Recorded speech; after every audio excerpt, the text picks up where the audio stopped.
Hello and welcome to our audience members joining us from across the globe. I'm Raymond Karam, the Chief Program and Development Officer here at AGSIW.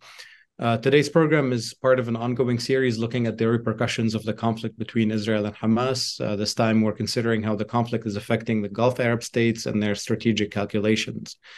And to help us do that, we've assembled a truly stellar panel of experts. I'll introduce them very briefly here and share a link to their full bios in the chat with all of you. First, I'd like to welcome Elham Fakhro. She is a research fellow at Exeter University Center for Gulf Studies and an associate fellow with the Chatham House Middle East and North Africa program. She previously acted as a senior Gulf analyst with the International Crisis Group and as a lecturer in international law at NYU Abu Dhabi. Also, a warm welcome to our friend Kim Ghattas, an Emmy Award winning journalist, analyst, and author with more than 20 years of experience in print and broadcast media covering the Middle East, international affairs, and U.S. foreign policy. She is a 2023-24 inaugural Carnegie Distinguished Fellow at Columbia University's Institute of Global Politics, a contributing writer for The Atlantic, and a regular contributor to the Financial Times. I'm also happy to welcome back our friend Badr Al-Saif. Badr is an assistant professor of history at Kuwait University, a consultant, and a non-resident fellow with us here at AGSIW. He focuses on the modern history and contemporary affairs of the Middle East, namely public policy, political and intellectual history, Islamic thought, reform dynamics, transnational trends, and gender studies. Last but not least is my colleague Kristin Diwan, senior resident scholar at AGSIW. Her current projects concern generational change, nationalism, and the evolution of Islamism in the countries of the Gulf Cooperation Council. Her analysis of Gulf affairs has appeared in many publications, among them Foreign Affairs, Financial Times, and the Washington Post. And moderating the session today is my colleague Hussein Ibish, senior resident scholar here at AGSIW. His recent commentary that is appearing or has appeared and still appearing in the Atlantic, New York Times, and other outlets has truly been essential reading on the current conflict. So I urge you all to read his recent writing. And with that, Hussein, over to you. Thanks. Yeah, just if you have a question, just put it into the Q&A function, and I'll do my best to curate it, and we'll move as quickly as possible. We have a huge intellectual firepower in this panel right now, and a great deal of experience and expertise. So what we're talking about is a month of carnage, a grand guignol, I called it today in the national, between Israel and Hamas. It's really reaching levels of horror that we haven't seen for quite a while in the region. Not unique, but it's been a long time. And what we're looking at has either got the very familiar feel of one of these periodic wars that Israel has with Hamas and other militant groups in Gaza, and with Hezbollah in Lebanon, and even before that with the PLO in Lebanon. So this is sort of yet another Israeli border/occupation war, or is it? Or is it, as the Israelis would say, something completely different? Did October 7 actually change everything? Has it restructured the region strategically? My feeling is that it has not. I don't see any evidence that it has, but we wouldn't necessarily see that at this early stage. So the lack of, the absence of evidence is not evidence of absence, right? It's a matter of speculation at this point. What we're going to look at today in particular is the response of Gulf Arab countries to the crisis, and they're varied. Right? As usual, the GCC states are not on the same page. Certainly, the reaction in Kuwait is very interesting and unique in its own way.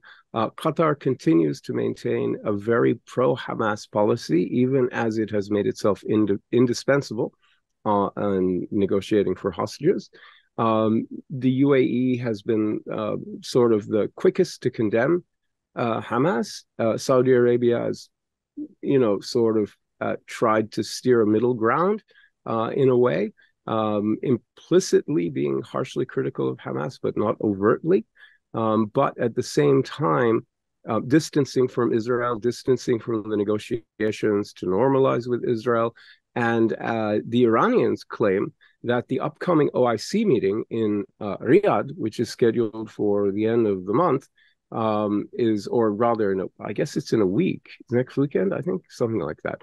Anyway, the Iranians claim it's sort of a joint is Saudi-Iranian venture, and the Saudis don't mention Iran when they announce it. So it depends who you listen to.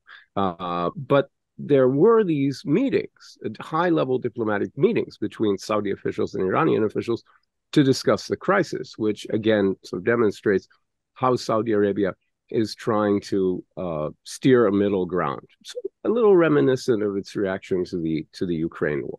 Anyway, let's get right into it. And let's begin with Elham, if I may. I just want your sense of what the reaction is, especially among the public opinion in Gulf countries. And I'm going to ask all of you to talk about that. Government and or public opinion, whichever you want to talk about. Let's begin with Elham, please. Sure, thanks, Hussein. So I'll start by talking a little bit about the state reactions, just to continue from what you said, and then I'll talk a little bit about public opinion. So all of the Gulf states are currently united in calling for a ceasefire. In doing so, they join around 150 other states globally that are calling for a ceasefire and that have voted in favor of a ceasefire at the UN General Assembly. The four Gulf states that have direct stakes in what is happening here are first and foremost Saudi Arabia. As you mentioned, this has disrupted their normalization talks with Israel. The longer this goes on for, the more difficult it's going to be to resume those talks. Saudi Arabia still sees itself as the leader of the Arab and Islamic world when it comes to the Palestinian issue. The official policy, even during these talks, was that something had to be there had to be some gain for the Palestinians out of Saudi normalization. So in doing so, there was a little bit of a break between Saudi's policy and the UAE and Bahrain, which didn't secure very much for the Palestinians. So I don't think Saudi Arabia is willing to walk away from the Palestinians entirely. It's not willing to walk away from its historic role of Arab and Islamic leadership on this issue. And I think this does give Saudi Arabia the most leverage right now when it comes to dealing with this. Israel and the United States both want Saudi Arabia to come back to the table as soon as possible. To them, this is, for the Biden administration especially, this is like the cornerstone of its Middle East policy right now. And so Saudi Arabia does have a lot of room on this issue right now. So before you leave the topic of Saudi Arabia, I want to throw a question out to you, which all of you are welcome to answer if you want, which is, do you think there's any sentiment in Riyadh, especially in the royal court, that Hamas and or the Palestinians in general, but specifically Hamas and its various patrons, were trying to exercise a veto over Saudi diplomatic decision-making, over Saudi national security thinking? And in that sense, is there a potential for a backlash? I just want to throw that on the table. Possibly, yes. I think the timing of this, definitely, they wouldn't have done this believing that it's not going to completely derail Saudi normalization, of course. The other line of thinking around this is that this must have been planned at least, a year, if not more, in the making. And so perhaps also not. So maybe there's a tendency to overestimate the fact that that was targeted directly at Saudi normalization. I would say partly so, yes. And it may backfire. We don't know. But I think, there's a lot on this domestically in Saudi Arabia too. I don't know if you want to go into that.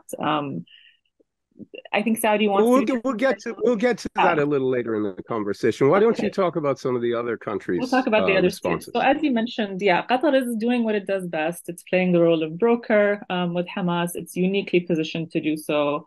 This is a continuation of Qatar's role as broker that it's played in other arenas. We saw that with the Taliban and the fall of Afghanistan. We saw it recently with the release of American hostages out of Iran. We saw Qatar broker the release of the 4 Ukrainian children from Russia.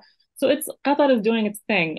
It's been partly successful on this front. 4 hostages have been released. It's helped evacuate, I think, around 1,000 people out of Gaza. Some are those who are critically injured, a number of foreign nationals as well within that 1,000 number. Qatar is pushing for a ceasefire because its diplomacy can only really be effective under conditions of a ceasefire. And so that's what it's doing. Qatar also has potential to play a bigger role down the line. I think even in ending this, there have been conversations around maybe potentially a partial ceasefire in exchange for more hostages, and then building that up into a longer kind of ceasefire. So Qatar is a really big actor in all of this. And the other 2 countries with major stakes in this are, of course, the UAE and Bahrain. these two have been very, very careful to strike the balance that they want. As you mentioned, in the first week of this conflict, they were directing their criticism mainly at Hamas. They really avoided saying anything against Israel. As this has continued and escalated, as the violence has increased, they've become further in line with the rest of the Arab states in calling for a ceasefire and criticizing Israel a bit more on that front. But I think they've also been very clear in where they stand. They are not going to let this derail their relationship with Israel. And this is not the first time that relationship has been put to the test. It's actually been put to the test multiple times before this. So first and foremost, we saw that with Netanyahu at the beginning of the Abraham Accords walking back on promises to suspend annexation and saying that this was going to be a temporary annexation, temporary suspension rather than a permanent one. That was on day one, this was put to the test, and they remained committed to the trajectory of normalization. It was put to the test again with Netanyahu assembling the most far-right coalition in modern Israeli history. That was not something that was seen positively in the UAE and Bahrain, but they stayed the course. It didn't affect normalization. The same thing with growing military incursions into the West Bank. That has not affected the trajectory of normalization, and nor is the biggest test was the violence at the Al-Aqsa Mosque. Of course. I mean, that was the biggest. Been put to the test multiple times, and this isn't going to change that. Both the UAE and Bahrain are committed to the relationship. They haven't even recalled their ambassadors, although there's been news that Bahrain did that. It's not accurate. And if you compare that to countries like, even Chile, Colombia, Bolivia, they've recalled their ambassadors, and these Gulf countries haven't been prepared or willing to do that. So the UAE and Bahrain are very clear on where they stand, the fact that this isn't going to disrupt normalization. And I would also compare that to Jordan, which recalled its ambassador. The Gulf states, I think, are also united in fearing one thing in particular, which is a broader escalation. They're very worried that they're going to be targeted by Iranian proxy groups who are seeking retaliation against Israel and the United States. I think one very interesting thing about Hassan Nasrallah's speech on Friday was the fact that he mentioned the United States as much as he mentioned Israel. He laid the blame on the US equally as Israel. And that's a warning sign for the Gulf states that host US military facilities on their soil. So they're going to be looking out for that. Anecdotally, I can tell you in Bahrain, my country, there have been messages sent out to the public saying, this is a test message, something to that effect. Bahrain is testing its ability to kind of notify the public in case of an emergency. So I think that's very much an expectation. The Gulf states have already seen that kind of retaliation in 2019 on Saudi Aramco. They've seen it, the tanker attacks on the UAE in 2021 as well, the attacks on Emirati soil. So I think they are expecting this escalation to possibly hit them in the future, and that's a huge concern. So that's where we're at. All right. That's very helpful. Let's turn for a second to Badr, who's in Kuwait. And Kuwait, the reaction in Kuwait, which has been almost unanimously angry at Israel, I mean, volubly angry, from people who agree on very little else in Kuwaiti political scene, is interesting. And anything else you might want to add about sort of public opinion in the Gulf, where you currently are?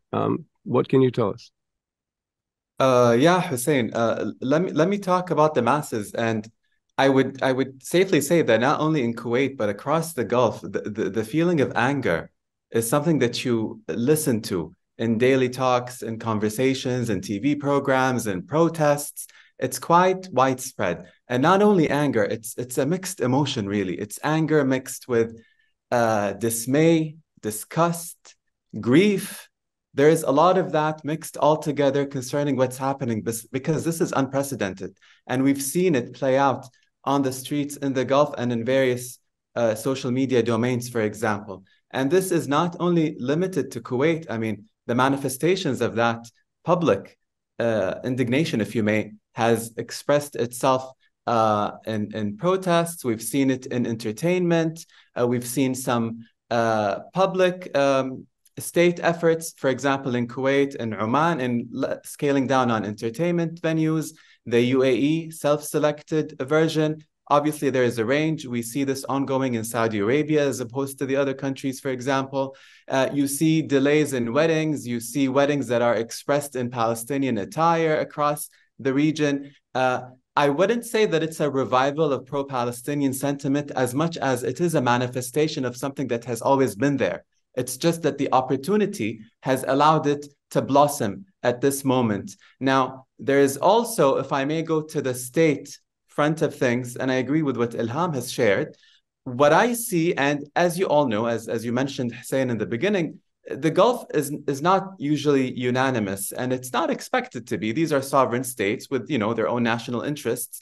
And within the Gulf Cooperation Council, the bar has been kept really low when it comes to agreeing on something. There is a unanimous vote, and the bar has always been low in that sense. Now, it's very interesting to detect the different behaviors. And the way that I've seen it is that it's gone into, remember how the rift has played out? And in that there was a three-split way.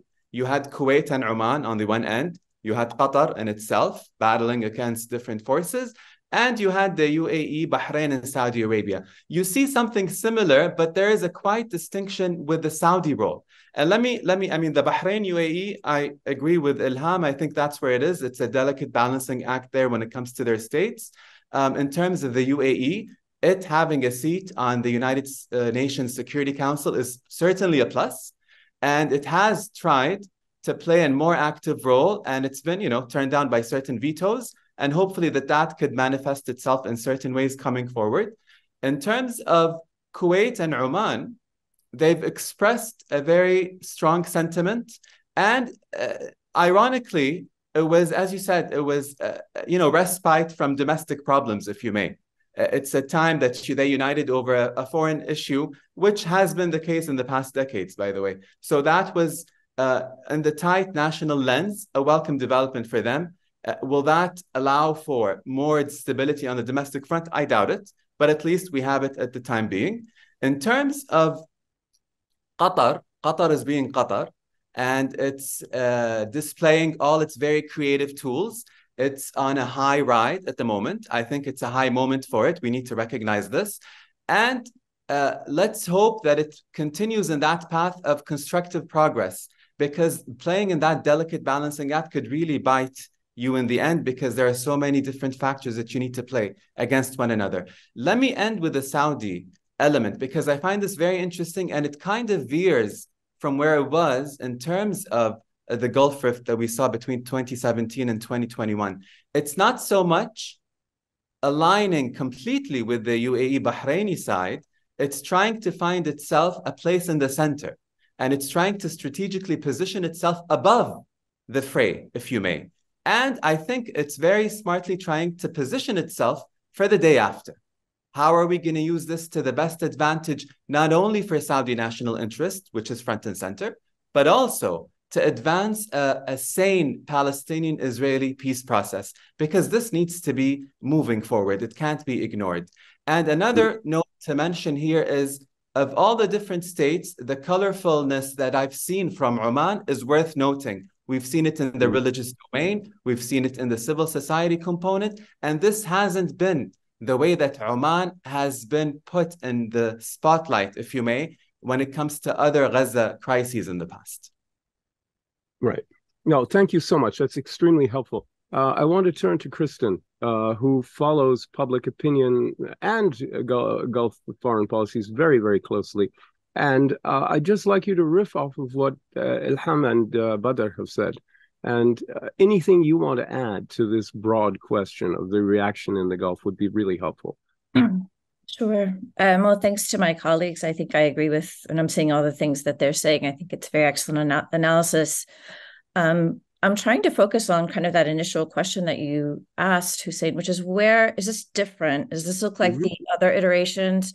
Or, we know that this is different in what Hamas is doing, and what Israel said they're responding to some degree in the really grievous loss of life in Gaza. But is it strategically shifting anything? And I think, just to reemphasize in another way, what all these states were doing before, of course, was that they were all in a period of de-escalation. They all really want to focus on their domestic transformation and on their economies. That's where all of these states really were, and particularly Saudi Arabia and the UAE and the other states. And it was a period also of regionalization, I would say, where they're looking more to their own independence and independent voices. They're using the shifting geopolitical environment where they think long-term the U.S. is going to be slightly less important. So they're trying to strengthen their ties with countries like China, like India, other countries through the BRICS. So I think, and de-escalating importantly with Iran and the Saudi-Iranian de-escalation. When I look at all of these, of course, they're under threat by what Hamas has done and by what Iran has done, which, disrupts or potentially disrupts this trajectory that they thought that they were on. So the focus is in that way kind of been close to what the U.S. is wanting, and just like, let's just make sure this doesn't spread, right? That would risk it in some ways. And I don't think any of those strategic calculations have shifted. And we can see this, and I'll be interested to hear from Kim too. Even Saudi is still keeping those conversations with Iran very open, even though you could see this basically, as you suggested, Hussein, as an attack in a way of Iran on Saudi's interests in the region and where they were going. So where do I see differences? One is Qatar's role, as everyone said, is very interesting and very dangerous in a way. And you've written about this, Hussein, because specifically the position of Hamas and what Israel and the U.S. is saying about Hamas now, and that Hamas has to be eliminated, right? So we don't know yet if that's going to be possible, but that puts Qatar in a much more difficult position. So that's something for sure to watch, because, they do have these Hamas officials still calling for, by the way, the expansion of the conflict, because Hamas is the one that wants this conflict to go beyond the thing. So that's tricky, obviously, but I think they're very much focusing on their ability to reach and to negotiate for these hostages, to at first try to delay the Israeli ground intervention, and then now to sort of maintain that tie, that they can have those ties. But there is tension there, and it's there not only in that, but also in the old way that we used to see, where they're a little bit closer to Hamas, they're a little bit closer to Arab public opinion broadly, which is watching the speeches of Abu Ubaidah, the spokesperson for the Yazid al-Qassam. You have this kind of revolutionary return, sort of, in some of the Arab public and the way they're watching this. And that's very anxiety. So I have a question. I hate to interrupt you, but I've got to ask this question. I'm dying to ask it. Has this moment that you just described really accurately helped to rehabilitate Al Jazeera as a credible institution? I mean, it got really badly damaged during the boycott of Qatar and was sort of a South Doha or something like that. I mean, just another channel. Is this recreating the credibility of Al Jazeera, and as a really a valuable tool for Qatari foreign policy? I would kind of defer to my colleagues that are in the region more on that, okay. But I definitely see the mood is more in that direction. And one thing I want to watch is if we're at some threat of bringing back, I wouldn't say the full Qatar crisis or something, but those divisions between the states like Saudi Arabia and the others that really want to contain things are a bit more live now. Yeah. You do see more tension, subterranean tension. Subterranean, yeah. At this moment, but it's detectable, right? It's detectable. And I do think I sense that revolutionary kind of moment that you said. So I don't know if you want to ask our colleagues. Just really shortly, I'll bring a couple other points that I'm watching. I'm watching Bahrain, and I agree with what everyone else is saying, that Bahrain has not strategically shifted its position. But it is in a much more tenuous position with the public, especially as it's going to go on much longer. So they've been playing very funny kind of games where they're sort of trying to suggest to their public that they actually have cut ties with Israel or frozen ties with Israel. They're letting the parliament make statements like that. They're creating new committees within the parliament to kind of look at the ways that they can support the Palestinians. They're trying to find some ground in what could be a long conflict where they're not they're always in a separation from their population on this issue, but they need to find a political thing that they can stand on. And I think that's tricky for Bahrain. You have people holding openly anti-normalization protests within Bahrain. People should be aware of that. They're kind of contained in where they can hold them, but there's still organizations calling for that, openly calling for it, and publicly having protests. So that's tricky, and it's something to watch. I'm also watching the way the rhetoric across the Gulf aligns with the rhetoric outside of the Gulf. And this is a very important dynamic, right, of the progressive forces. I don't even know how you describe them, more populist forces, these massive protests that we're seeing in support of the Palestinians abroad. And I think another thing, when I look at the strategic picture and how things are shifting, to some degree, I think it's more damaging to the U.S. than it is to anyone else. And the sentiment that's being lost in the Gulf region, they were always people were against Israel. That didn't really shift, or it didn't shift a lot. But the resentment against the U.S. is really strong. And, you see these kind of popular protests like boycotting Starbucks. There were even calls in the Kuwaiti parliament, or I've seen some kind of forces of bringing back the oil weapon. I don't think this will happen, but popular forces saying we should be using our strengths to come out against that. And the Kuwaiti parliament, where you can see political sentiment brought to action, was talking to prevent the incoming U.S. ambassador to Kuwait to not accept her credentials. They were basing this on the fact that she had served in Jerusalem, actually East Jerusalem. That I think is, again, just a way to get the anger at the U.S., the popular anger at the U.S. expressed. Right. So that's another kind of dynamic I look for.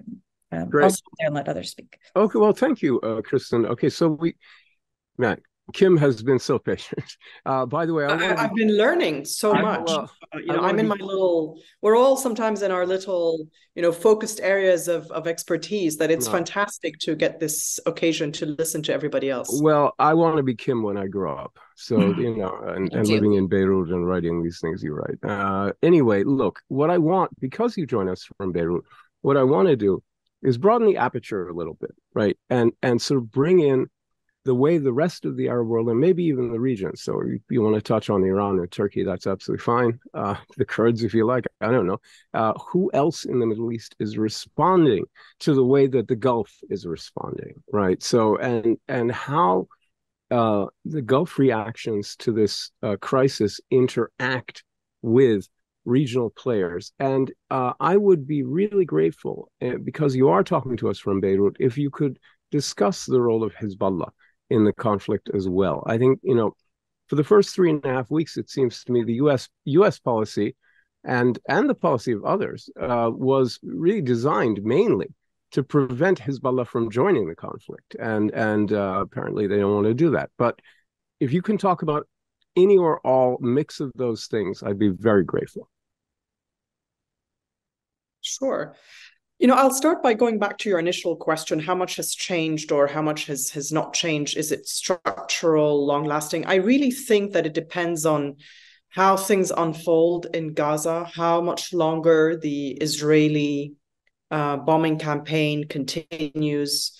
The death toll is already beyond belief amongst Palestinians. How much longer is this going to go on, even if we're now hearing about pauses? Because I think that what we've all said mostly, or a lot of the analysis has been that this shows that, the normalization talks, the Abraham Accords, it was not a mistake, but it shows that, all this talk about de-escalation wasn't substantive. It doesn't really allow the region to move forward in peace. And, when Jake Sullivan, the National Security Advisor, says in September, the region's never been this quiet, clearly he was wrong. But I do wonder where we would be today, a month into this war, if there were no Abraham Accords, if there were no efforts to normalize relations between Israel and Saudi Arabia. Where would we be if the Saudis and the Iranians had not patched up their relations earlier this year, right? I think we would be in a much, much worse place. So I think it's worth considering what these channels of communication have helped to avoid in terms of a wider regional escalation, whereby you are set back many, many years when the conflict actually ends. And we may still get there.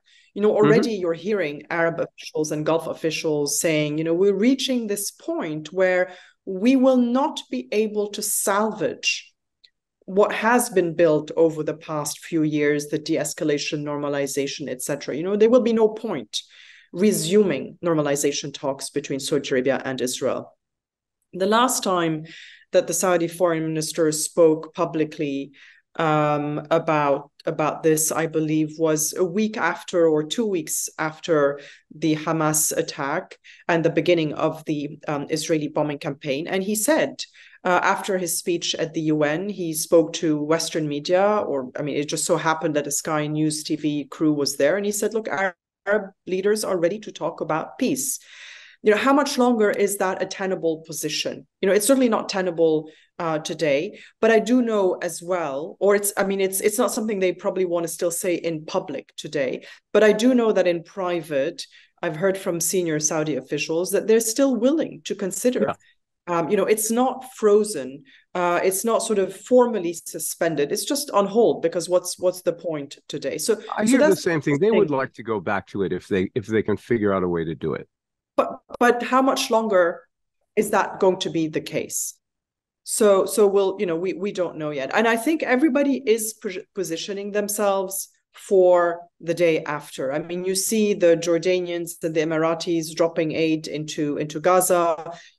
As I think it was Badr who was saying, the Saudis are trying to stay above the fray because they're looking at, can they deliver basically the jackpot for everybody?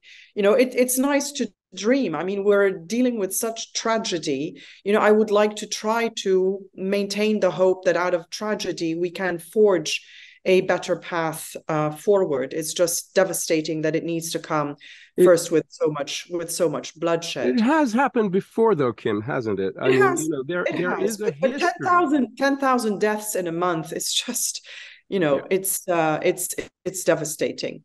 And for Israel, the national trauma that they've lived through, cannot be discounted either. The mood in Israel cannot be discounted in terms of whether they will even be able to listen if anybody says, look, we're ready for peace. We've got these promises from Hezbollah and Hamas for you, and Iran is willing to sit at the table. I'm describing a very optimistic scenario, but eventually that's where, we hope we might somehow end up. The Jordanians and the Egyptians are very worried because of the pressures that they're under by their own people, by the scenarios that some Israeli officials are talking about. Whether it's 2 million Gazans or 2 million Palestinians in Gaza going to Egypt. The US administration has made very clear that it's, this is not an option for them. This is off the table. But, could it still somehow be made into a reality by the Israelis and their actions? The Jordanians are very worried about, as all of us, with the tinderbox that is the West Bank at the moment. And the Jordanians worry about, are there plans or ideas within, the Israeli right-wing government to use this as an excuse to revive the idea of Jordan as a Palestinian home? Mm-hmm. So these are the different trends in the region, the thinking, the concerns, the worries.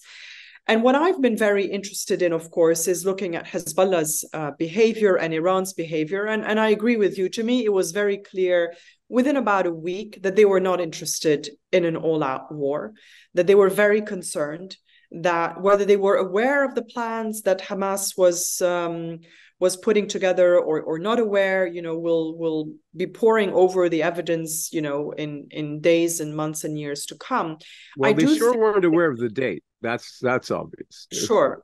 Yes, they weren't aware of the date, but they're complicit in some way. I mean, there's a reason why Iran funds proxies and allies and groups like the Houthis or Hamas. I think they were taken aback by the scale of the operation, and of course, suddenly the scale of the reaction and the backlash. Suddenly, they're staring at the very real possibility of a confrontation, not only with Israel but with the US. And I think that suddenly made them realize that aspects of their strategy in the region had run their course, right? That the Palestinian card has been very useful to the Islamic Republic of Iran for 44 years. And now they'd like to not wash their hands of it, because they're going to continue to pay lip service to it. And depending on how this goes on, how long this goes on, they'll reinsert themselves into this. But right now they're keeping their distance because they've seen the reaction. And when it comes specifically to Hezbollah in Lebanon, this is a forward defense base for Iran. And the reason why I use this term is because it was very conveniently provided to me by an Iranian academic very close to the regime's thinking. And I thought, for once, because I was asking him, what is Iran's program? What is its worldview here? What is it offering? From Iraq to Yemen to Syria.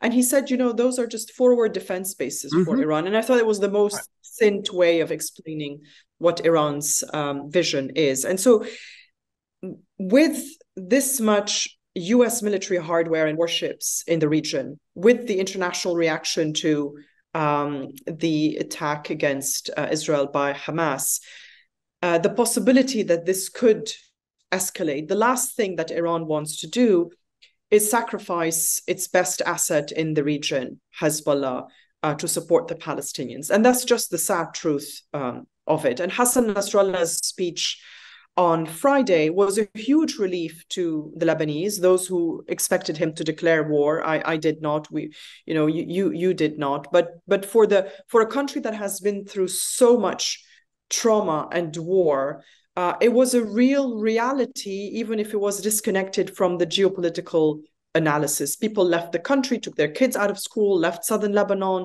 traveled abroad, found Airbnbs further up north. The fear was real. And so I wouldn't say that Hassan Nasrallah's speech was a dud. Luckily, he didn't declare war. He did everything he could to sound like a warrior. But to me, it confirmed that this is now about Hezbollah and Iran negotiating their way forward in this mess that we're all in, and telling the Palestinians, we'll support you from the background, we'll do just enough on the border between Lebanon and Israel. They've lost 61 fighters already, which is not negligible, and which has been a shock to Hezbollah's base. But this is about the extent that we're willing to do for you. Right. And again, it depends on how things proceed, because one thing that Iran is very good at, I do think they're in a tight spot at the moment. I do think they've been signaling, and I know that they've been signaling to Arab officials and Gulf officials and Western diplomats that they want a way out. They don't want this to escalate. But they're very adept at transforming moments of jeopardy into moments of opportunity. They're very good at that. And time always plays in their favor. So again, not to sort of, hedge my bets, but this is an unfolding situation as and then a final point, Hussein, which I want to put out there, and I'm very curious what others think. I've been intrigued by one proposal which was put forward by the Lebanese Prime Minister, of all people, Najib Mikati, who spoke to the Economist and put forward, roughly what everybody's been discussing. Ceasefire, Israeli hostages, humanitarian aid, longer-term talks, what do we do with Gaza the day after? And then eventually talks about a two-state solution. And he says, Hezbollah and Hamas will give up their weapons if the Palestinians are happy with what they'll get. And Iran needs a seat at the table. And it's easy to dismiss this because Lebanese politics are what they are. He's a caretaker Lebanese prime minister. He has very little authority, no leverage. He's not the one who's going to negotiate this. But I also don't think it's entirely his own idea.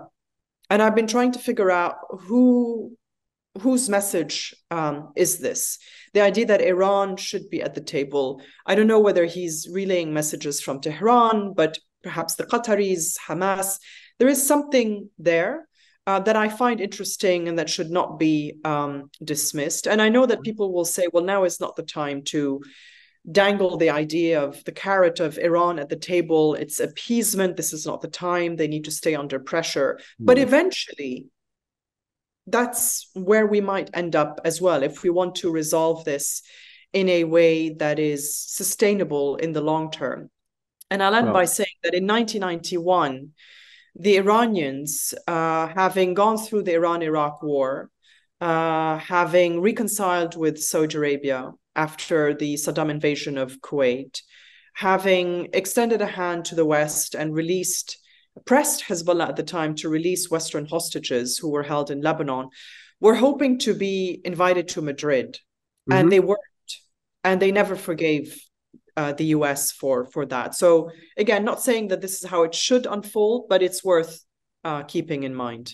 Yeah, no, thank you so much. That's exactly what I was hoping for, it's a big picture. And you're right, we can't be categorical because everything is in motion right now. But I do want to forward to the panel this question from Nimrod Novik, who's one of the best Israeli analysts out there. And he wants to know what appetite there might be among Gulf countries to contribute to a morning after strategy of reconstruction in Gaza and maybe even in other parts of the occupied territory. So, Ilham, Kristin, Badr, any of you want to address that? Let's begin with Ilham. You have anything to say about this? I'd be really interested. I think I remain convinced that Saudi Arabia is the best position to do so. Now, being positioned and having the appetite to do so are two different things. Right. Yeah, it's just, this is something that's also not that clear to me, I have to be honest. But I think Saudi Arabia is the best place to do so if it chooses to do so. It has the biggest say right now. It has the most leverage among the US, Israel, and so on. I don't see the UAE or Bahrain really having an appetite to do this. Qatar is too kind of locked into its relationship with Hamas to do much at a general level, I believe. So I think we are looking at Saudi. I'd love to hear from you. No, that makes perfect sense to me. Badr, what do you think? You look at the numbers. Post Oslo Accord, the top 5 Arab donors to the Palestinians, 4 of them are from the Gulf. And it's Saudi, Qatar, UAE, and Kuwait. And I don't think the 5th is Algeria, by the way, in case anyone wondered. And I don't think that role will dissipate right away. But let me tell you something. The reconstruction has been a recycled, habitual, impacted deliverable that's been asked of the Gulf over and over again whenever there is a problem in Gaza and Palestine at large. And I don't think today's Gulf will allow for this to take place, that their money, their aid policy goes through without them putting a stake, without them putting their own conditions. And I think, look, let's think outside the box. I agree with Kim. Iran is on the table, whether we like it or not. So they've been part of the problem. Being part of the problem necessitates that you need to be part of the solution somehow. So they need to be addressed and brought in a certain sense. And also, the US, and I wanted to comment on this because it ties into the thinking of statesmen in the Gulf when it comes to aid.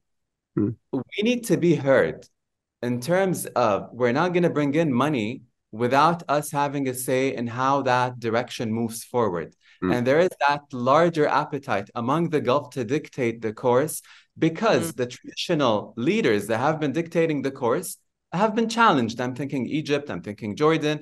So there is room for new thinking. And in that thing, the US policymaking scene needs to be aware of the very negative standing that they're in today among the public and some of the statesmen in the Gulf. Look, the way I see it is the US today, the administration is is playing a Yasser Arafat with a twist, a gun in the one hand and an olive branch in the other. You can't come with dovish statements of peace and love and coexistence while you're sending weaponry day in and day out to Israel at the same Two time. aircraft carrier task force groups, And not a single word on ceasefires. And a nuclear submarine. All they're asking for is a pause, and the pause is to release hostages. This is very insulting. A humanitarian pause. But I mean, I understand it's seen that way in the region. In the United States, it's sort of a way of packaging, you know, a ceasefire in swallowable terms. But you're right. In the region, it's insulting, of course. I mean, 10,000 and counting. And hostages. Oh, well, we haven't gotten to 10 to 1 yet. So when we hit 10 to 1, maybe a certain degree of bloodlust will be satisfied. Kristin, do you have anything specific to add to this, or should we move on to the next question? I would love to say a few words, actually, as well, after Kristin. Kim, go for it.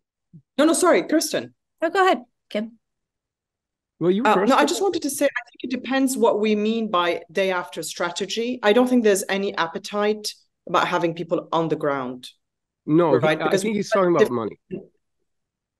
Yeah, I mean, I've heard from Gulf officials, we're not putting anybody on the ground, even though that's something that has been discussed, Saudis, etc. No. He's not. I think that Badr is absolutely right that you know, the Gulf countries are going to want to have a say, and they're not just going to say, here's our checkbook again. Right. This needs to be sustainable, durable. They need to have a say, and it needs to be, I think, about more than Gaza.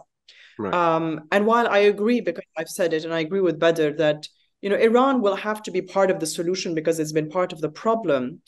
My advice, if I were advising, you know, policymakers, is not to allow Iran to be part of the reconstruction in Gaza. I think, you know, Iranian money flowing helpfully to Gaza in any sort of way would not be the right approach. It's a reward, but at the same time, because we saw that in Lebanon. Yeah, I know, and elsewhere. We saw that in Lebanon after 2006, and we saw how that worked. Yeah, it is too much of a reward, but there are other ways of bringing them in. Kristin, I guess I'm just having trouble getting my head around. I mean, I think we're kind of trying to map out what could be a constructive outcome at the end of all of this, where somehow, and I agree about the point about Saudi Arabia, where Saudi Arabia can parlay its ability to kind of be above the fray and to offer something to Israel and to be able to bring people to the table to push, but they would need quite a bit of shift, actually. Yeah.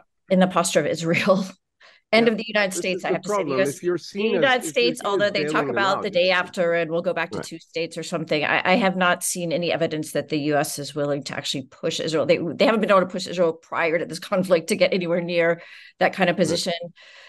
So I guess I'm just having trouble getting to even that point. You're saying they wouldn't be willing to be perceived as bailing Israel out by they would really need something. And you know, we're just at the point where the Israelis are just kind of now starting to confront Hamas. We don't know how long this is going to last. We don't know what this is going to look like. There's going to be a lot of things in between, and I have a lot of trouble picturing that. You know, and even we had, of course, Netanyahu came out for the first time just yesterday or the day before, saying that for sure this is going to have to end with Israel reoccupying Gaza for some point of time.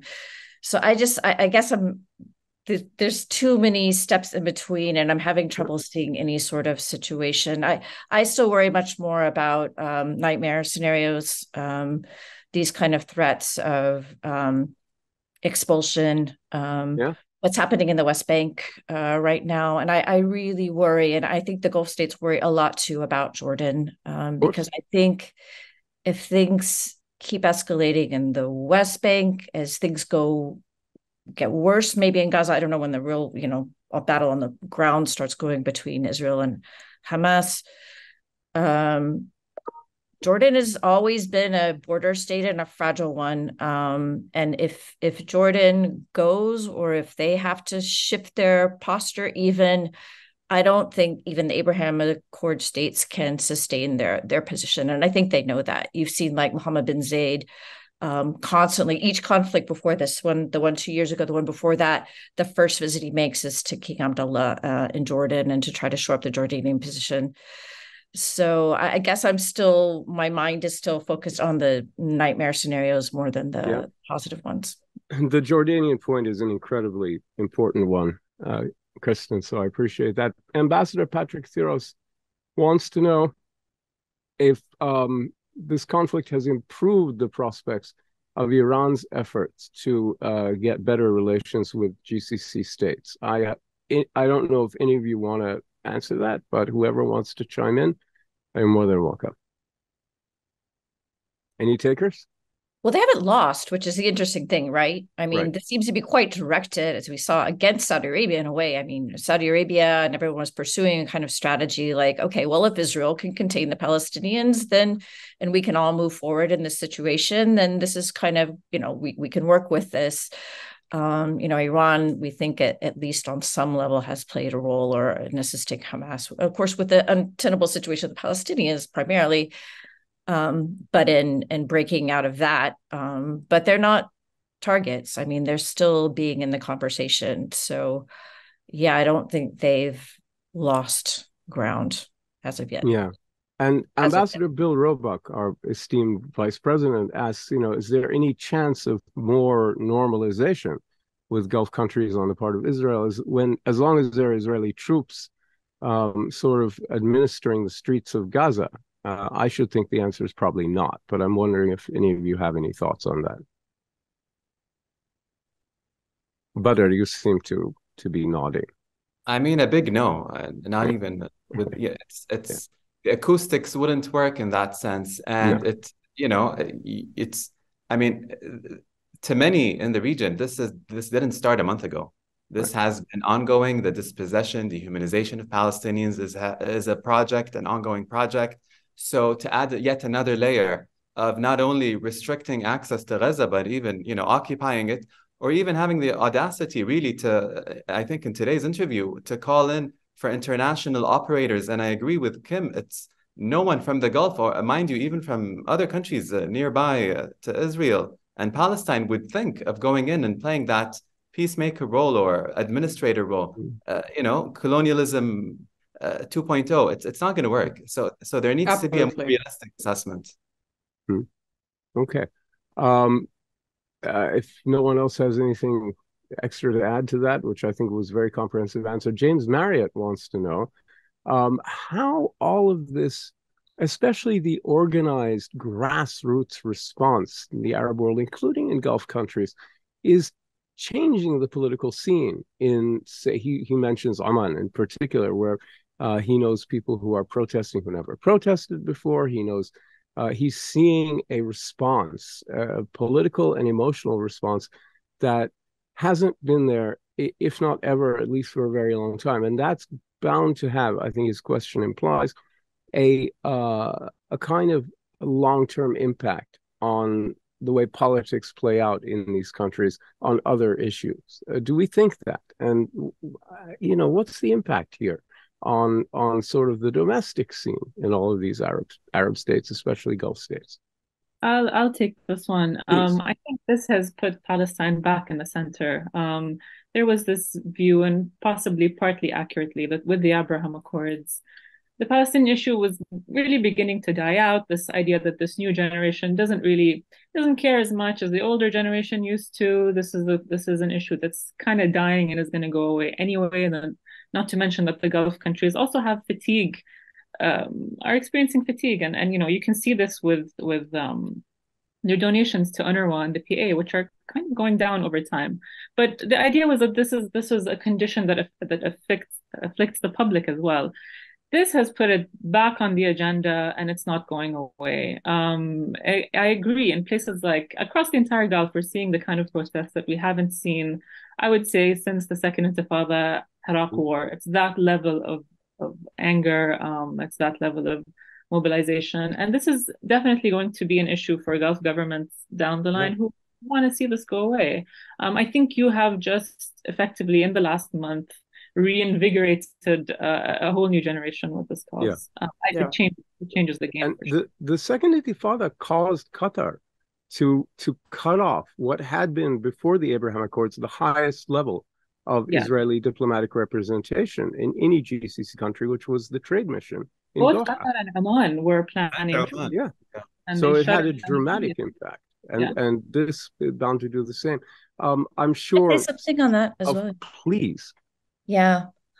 It's interesting, and I mean, in prior arenas, of course, one of the leading voices on this, of course, would be the Islamist forces. And we see that clearly in how Hamas is playing it. I mean, of course, as the Al-Qassam brigades, they gave this name, the Al-Aqsa, Fate on Al-Aqsa, whatever. So they're bringing Jerusalem into the conversation again. And they've said, if you listen to the officials, they said specifically they started this campaign because of the insults that were happening in around Al-Aqsa and in the West Bank. So tying it specifically to that.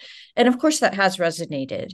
But we know, at least in the Gulf region, those forces have gotten weaker, the Islamist forces, due to the nationalism and the way that the governments are working on them.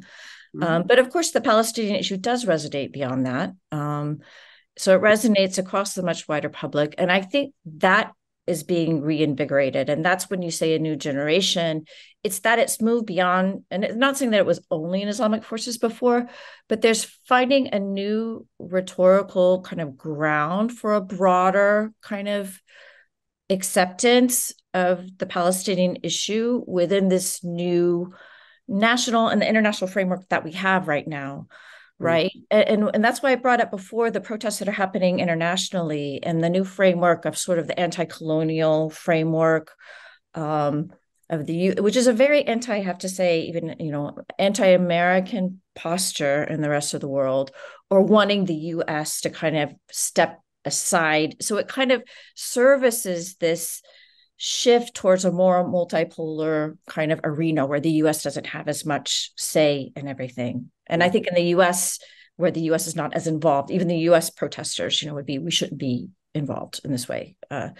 So I think it's servicing that. And so that's why I say, when I think of the overall broader impact, this was already on the ground and happening, but I think the escalation and the horrible toll of people in Gaza is really accelerating that trend in the region as I see it. So I think that's an important thing that's going to last regardless of what happens. I think that is going to have a broader resonance in kind of the global politics. I want to hear from both Kim I and add Mother to that as well. Yeah, please, both of you. I agree with Kristin and Elham, and it's going to resonate and spill over to other topics. Well, right. And it's not necessarily probably good news to many public, policymakers in the region. So that's why containment would be probably to their advantage. But let me also add on the Islamist issue.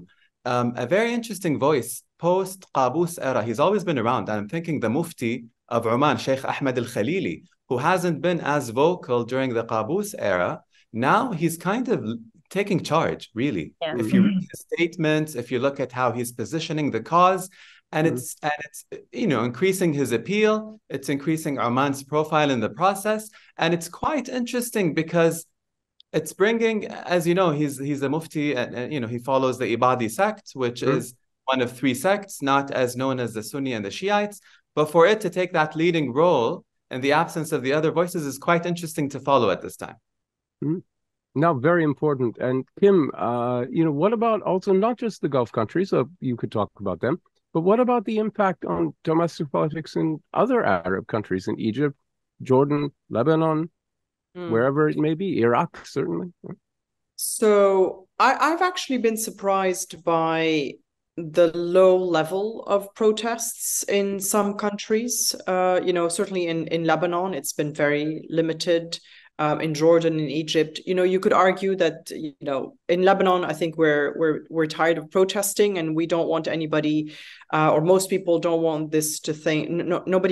Most people don't want others to think that it's a call to sort of start a confrontation with Israel. I think people in Lebanon are quite tired. In Jordan and Egypt, there's security concerns, which means that demonstrations are, tightly controlled.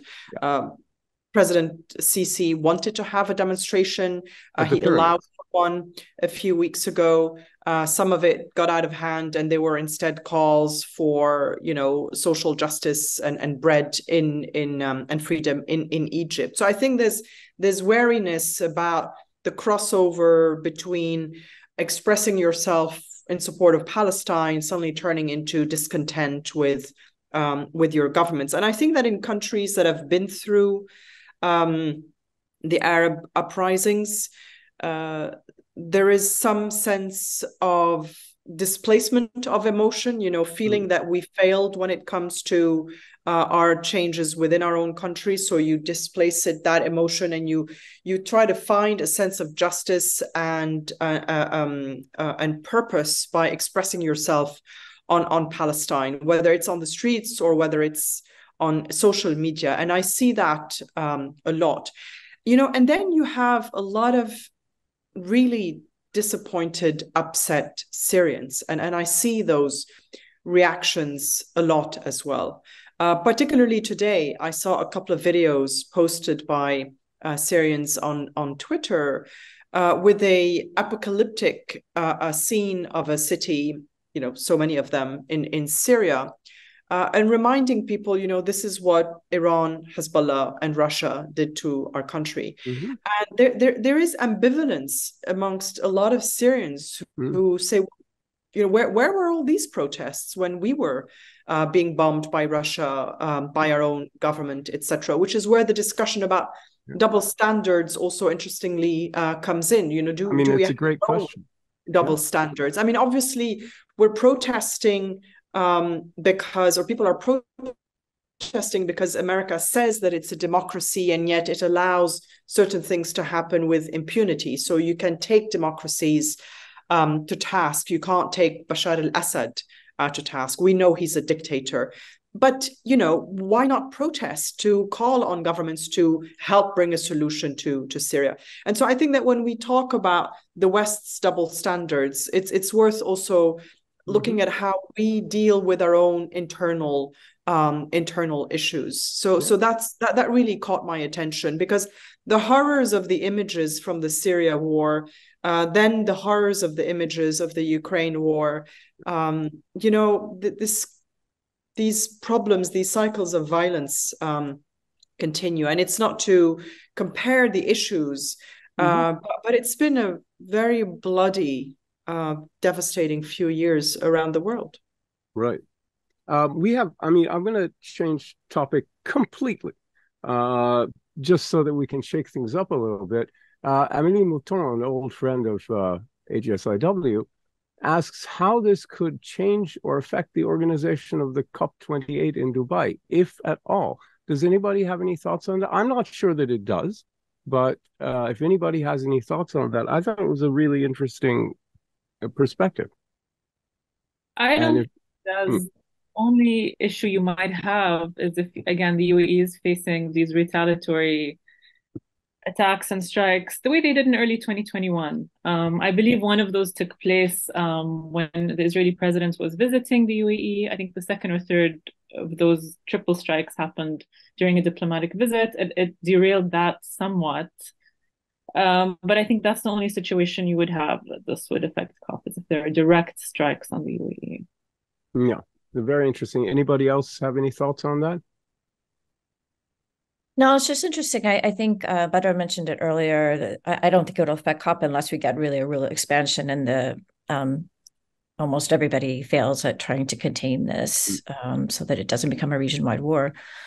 But I think the UAE has been somewhat sensitive in this moment of canceling kind of cultural type events, big international cultural events, where Saudi Arabia hasn't, which I think is sort of interesting. I think Saudi Arabia very much is trying to communicate business as usual, which tells you really where their mind is, and that we don't even this is going on, and we need to keep on with Vision 2030. I just thought that was interesting, but I don't. They may feel less exposed. UAE, this is a huge strategic issue of COP23. So unless there's like a, kind of there's a catastrophic thing, but they will insulate themselves from that and try to move forward on those two departmentalize, I guess. And it may be that Saudi Arabia feels less vulnerable because they haven't actually normalized with Israel, and they're kind of been holding off and saying, well, until we get enough for the Palestinians, we won't, and all that. Yes, Kim. Unmute. Which is why I think they're maintaining that channel with the Iranians. Right. Hug your friends close, hug your enemies closer. I think they're very relieved that they have that channel. It was interesting to see that it was, I believe, President Raisi himself who initiated the call to Mohammed bin Salman within 5 days of the October 7 attack. Then Amir Abdullahian, the foreign minister, went to Jeddah for the OIC meeting, and now we have President Raisi. I mean, I think President Raisi going on Sunday to the OIC summit on Gaza. Right. I think the Saudis are very clear-eyed about Iran's worldview, ambitions, approach to dealing with things. But the idea that you can manage that relationship at the moment, and that is important, I think, is very much what is driving the continued connection or the continued conversation. And I think that they sensed that the Iranians were very concerned. And it's almost, it's almost a two-way street where the Saudis are hoping that the fact they didn't normalize yet and the fact that they have a channel to the Iranians gives them some protection. Yeah. And I think the Iranians are hoping that the fact that they're in touch with the Saudis and maintaining that channel, that it gives them some protection too. Yeah. Indemnification from diplomacy. That's right. I've got a question from an anonymous viewer, but I'd like to throw it to Badr first, and then anyone else who wants to chime in. It's a very interesting take and an obvious one, but we haven't talked about it. Has support for Hamas increased among publics in the region? Do they give Hamas credit, if not for the brutal attack on Israel, but for getting the Palestinian issue back on the table? Is that something people think has been accomplished by the group, and is it a good thing? Or, I mean, how's thinking about Hamas as an organization? Let me go to how, and Kristin mentioned some of this, the way that protests have organized have taken really the humanitarian level as the barometer that they move forward with. So not so much fixation, although it's there. I mean, mind you, the Arab component, the Muslim component, but having that anti-colonial human element has been a quite interesting shift that comes with that younger generation that are filling the streets in some of those Gulf capitals. Now, saying this, there is also that sense that civilians should be spared, regardless of where they fall in the boundary lines. And that hasn't been highlighted enough. And I think it's worth exploring further because, look, it ties to final settlements. I mean, I know many people have bid the two-state solution dead, but tell me, what is the alternative? I mean, you're not going to have any other alternative that's viable for both parties at the same time. So that kind of stamina that's there to shift things forward should be the way that we think we need to move things across the lines. In terms of Hamas proper, we've seen competing narratives. I mean, you've seen the earlier statements from Bahrain and the UAE. They carry out some popular sentiment, not fully, I would say. There is that sense that there is, condemnations of killings. And there is also that sense of it being a popular resistance movement. So those two narratives are very alive and they're well debated. And the interesting part is the debate has encompassed people that have never been part of that debate. So that's something to keep an eye on as well. I wanted to comment, Hussein, since I have the floor, on the Saudi element. Partly, there is one shift in the geopolitics of things that post the Gaza war, and I hope that day comes very soon because we need that. The way that the Houthis have acted in that they are not targeting an immediate quote-unquote enemy by their border. They're shooting along, being anointed, if you may, into the axis of resistance. That doesn't bode well long-term. Not for Yemen proper, not for the Gulf nations proper. And that's something that's worrying. The Gaza war has been the bubble test that showed that they are coming to the rescue or to the call of duty if, they're called upon. And that's something that's quite alarming that needs to be watched at. It suggests their slogan is not just kalam fadi. They actually believe it. But anyway, if I'd like others in the group to kind of talk about the reputation of Hamas in the region and Gulf countries, etc. If you have any sense of it. I feel there's a little bit of a revival going on. I mean, a lot of the statements that I saw, the popular statements, were quite celebratory of the attack that Hamas did inside Israel. They were not as circumspect as you might hope on the issue of the civilians. They were quite kind of taking the revolutionary tone. And I think it kind of depends in this shifting setting, how much Hamas is retrieved as sort of a revolutionary group. Again, you can put Hamas, and we've seen this even in some of the Western discourse, of making them sort of a liberation movement within the colonial framework. I kind of, my suspicion is, at least in the Gulf context, the Islamic resonance is still there, but I think the whole damage of the brand of the Muslim Brotherhood and Islamists is real. So I think it's kind of more how much they can be taken in that. And I have been really interested to see people following like the revolutionary statements of Abu Baida and really waiting for his speeches to come out, and there's at least a constituency out there, and I have noticed it in Oman actually, given what Badr had said. It's interesting in Oman in particular. It has some resonance for sure. Yeah. Kim, what do you think? I think that on the morning of October 7th, there were a lot of celebratory tweets and social media posts generally that I saw by people who, I can't tell the exact location, but Lebanese, Arab, Palestinian, living here, but also abroad.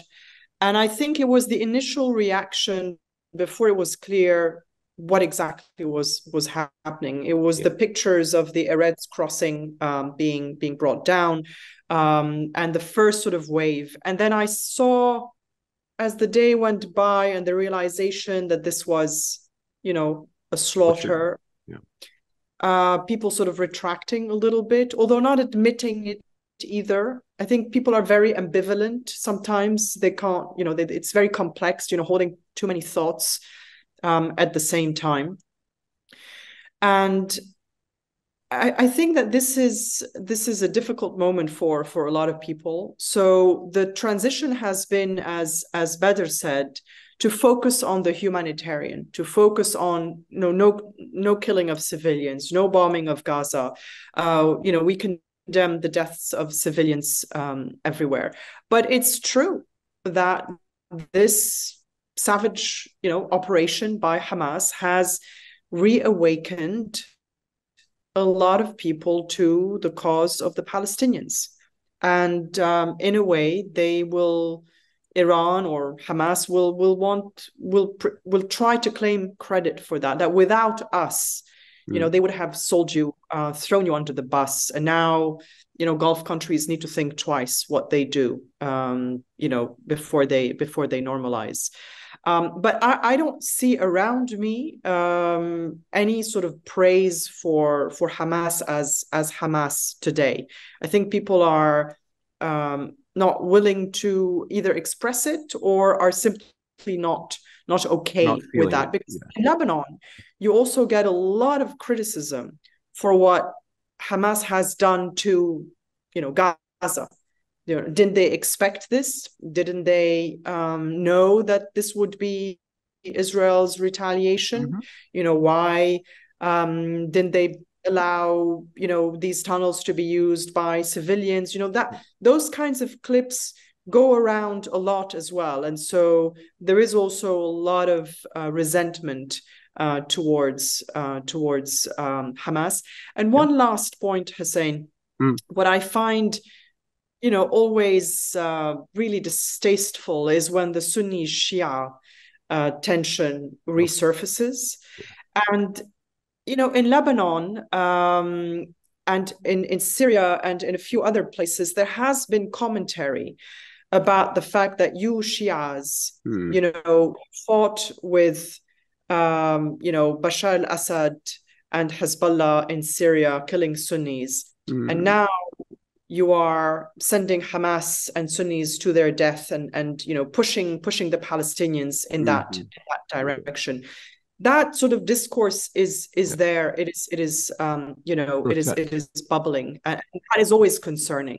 Yeah, it's grotesque, and it's very worrying. I'm going to now mention, because Elham asked me to mention this. I want to riff off of this a little bit. What you were saying, the Lebanese understand what's happening in Gaza in a way that others don't, because they experienced 2006, right, when Hezbollah did a provocation on the border and nabbed some Israeli soldiers, and the whole of Lebanon got slammed. Everybody got a taste, right? It was concentrated on Hezbollah-related targets, but everyone got hit. It was an Israeli policy to make sure every faction in the country in every area got, you know, felt something. And after the dust settled, there was enough resentment against Hezbollah, though there was an initial rallying around by almost everyone. There was enough resentment that Nasrallah had to go on television and claim he didn't anticipate the Israeli response, which was a huge lie, because there was no one in Lebanon who did not know what Israel's disproportionality policy looked like by 2006. I mean, that had decades of experience with it. But he had to say that if he had known, he would never have authorized the operation. And what I want to throw on the table is the idea that I was mentioning before we began, that Elham asked me to bring up, which is my interpretation of Hamas's motivations from the beginning, is that whether, even if the operation was much more quote unquote successful than they expected, they got more hostages, they killed more people, they got further into Israel for longer than they expected. They knew by attacking Israel like this, they were overturning the apple cart, and that Israel was going to react with this disproportional way and initially say, Hamas delenda es, that's it, we're wiping them out. And they knew that. And my sense is that what Hamas is looking for in the long run, in pursuit of its founding mission, which is to take over the Palestinian National Movement from the secularists and to take over the PLO from Fatah, and that really is their prime directive, that what they want is to draw Israel into a prolonged ground presence in Gaza, which Netanyahu apparently is preparing to embrace, and over time to begin an insurgency, whether it's by bringing out pockets hidden in Gaza or bringing them in from outside or starting from scratch. Graham Woods said to this, I don't see any trap here. He doesn't understand what I mean. What I mean by a trap is, in a year's time or a year and a half time, as Israeli troops start getting picked off in small groups or individually, then you've got Hamas waving the bloody flag and saying, while the PA does security cooperation with Israel in the West Bank, and the PLO sits listening to the crickets at the negotiating table where no talks ever happen, we are fighting the occupation troops day by day for control of Palestinian land in Gaza. We are the national movement, and that's how they plan to take over the Palestinian national movement. And I ask you all for your reaction. How do you think, and I want to begin with Elham because she asked me to bring this up, how do you, if I'm at all accurate in that assessment, what kind of impact would that have in the Gulf? And then all of you can talk about beyond as well. Sure, thanks, Hussein. I mean, I think that's a really interesting reading of this. The more modest version of this was simply that Hamas planned to attack and take a few hundred maybe hostages and use them to bargain for the exchange of thousands of Palestinian prisoners in return, and have it sort of end there. I'm not a Hamas expert to be able to say which is the correct reading of this and what their aims were. I think that's a question that everybody is asking. But the response of the Gulf states, I think if you saw the kind of scenario which you are describing, would be, I mean, I don't know if that would lead to kind of the end of normalization. I don't think so, but I think it would be that is where you'd have a real strategic recalibration of everything. It would be a situation that is that drastic. I think there are other scenarios too, though, if what you're saying doesn't play out. The other scenario is Israel reestablishing a bigger buffer zone between Gaza and Israel of about 5 kilometers. So the point from which it disengaged, but a little bit further in as well into North Gaza. The other, they do have options, no doubt. Options, and then you also have a lot of questions around what happens with the civilians who used to live there. Is there any scenario in which Egypt could open its borders to allow refugees to flee into Sinai? That is something that Egypt doesn't want and the Palestinians want. There's no scenario. I'll flat out tell you there's no scenario. So then, yeah, I think there are multiple ways this could play out. But certainly anything constituting kind of a long-term ground invasion is a game changer. That's no, that makes total sense. Everybody else, help us out. I would just make one comment. Sorry. Go ahead, Kim. Go ahead. I would just make a comment about Bibi's mention of security control of Gaza. I mean, I think I'm not sure he's envisioning, full-on occupation. I mean, who knows what he's envisioning at this point? But it sounds more like a, Area B type scenario, as in the West Bank, which would require, a presence and which is close to occupation, which is a kind of occupation as well. But I'm not sure we're talking about thousands of troops in Gaza. But also, I think, the hope of many Israelis who want him gone is that he'll be gone before he has an opportunity to implement any of this. What was Hamas thinking at the time? Again, I'm not an expert. I just read a very interesting piece by Jason Burke, which just came out in The Guardian, which is, as close as possible as we have so far about a reconstruction about events ahead and on the day and what was the thinking that he reconstructed based on people who know Hamas's thinking, documents, talking to Israeli intelligence and who have interrogated some of these fighters who were caught. I wonder whether they thought that if they got 200 hostages, they could use them as human shields and not get bombed. That crossed my mind. But from all the information we're getting, the instructions were to go and kill. And so, they must have known that there was going to be such retaliatory wrath by Israel. And when it comes to the point you were making about Nasrallah and 2006, I don't want to give him too much credit or necessarily believe what he says, but I do think they were not actually expecting it to be this big, because they had kidnapped Israelis before, admittedly not at the border. But I don't think they anticipated that it would become what it became. And also what was interesting, which is why it's so similar to today, is that there was a war going on between Israel and Gaza also in 2006, because the Hamas had kidnapped, or was it the Islamic Jihad, Palestinian Islamic Jihad? They'd kidnapped Gilad Shalit, and so Israel and Hamas were involved in a war, and this was supposed to be, the back office, the backup operation to divert attention on Israel's northern border, and it turned into a massive war. And at the time, Nasrallah could say that he emerged victorious because Israel's goals were not achieved and they got bogged down in their ground incursion. He stood on the rubble of Lebanon's, infrastructure and 1,200 deaths, and could say that, he was victorious, and it was declared as a divine victory. And at the time, Hezbollah was very popular in the polls. Hassan Nasrallah around the world was chosen as the most popular Arab leader. And then the others were Bashar al-Assad and Mahmoud Ahmadinejad. So great company. But fast forward to today, this is not where we are. This is not how most people in the Arab world view Iran or Nasrallah or or Hezbollah. And so I think that also goes into their calculation, going back to the beginning of the conversation. This also goes into Hezbollah and Nasrallah's calculation about how to navigate this period, because there's simply too much to lose for them.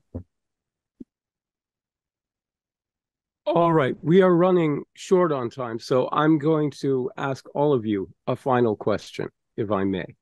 And I'd like you all to give us your best and worst case scenarios for the Gulf countries in general. You can specify ones, or you can talk about the region generally, over the next, say, year regarding Israel and Gaza. So let's begin with Kristin, and then we'll move around the room. Well, worst case obviously is an expansion of the war in a way that the Biden administration is working with, I think, the Gulf states to try to prevent, which means bringing Iran in and Hezbollah in ways that would directly impact, I think, the Gulf states in ways that they're not seeing now. And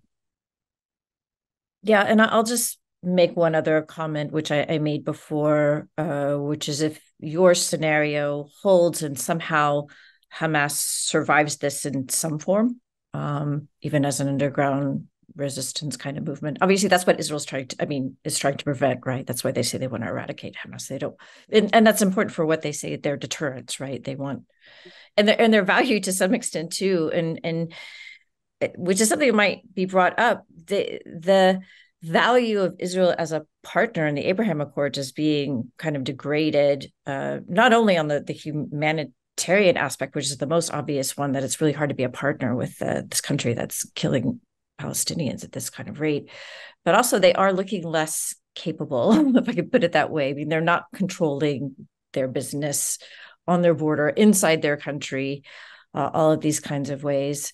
But if it ends up in that kind of situation, then obviously the Qatar role becomes both more important and more problematic across the Gulf. So it would accelerate those kinds of tensions. So I'll leave it there. Excellent. Thank you so much. Badr, how about you? Again, worst case scenario is a regional war. And in terms of best case scenario, I mean, I'm not a fan of the Madrid process in its iteration, but at least something of that grand scale shifting of gears. And one final note, I mean, eradicating Hamas, good luck. I mean, there are many Hamases will spur out of that. You need to go after the thought, the ideology. You don't go after people in a bloodletting way, as it's been the case. Yeah, I mean, what they haven't realized, the best way to attack Hamas politically is to bolster Fatah, and Fatah dominated PLO and PA. If you continue to make them look ridiculous and weak and pathetic, even more than they actually are, you're doing Hamas a big favor. Elham, what do you think? The best case scenario is that you have a ceasefire right now.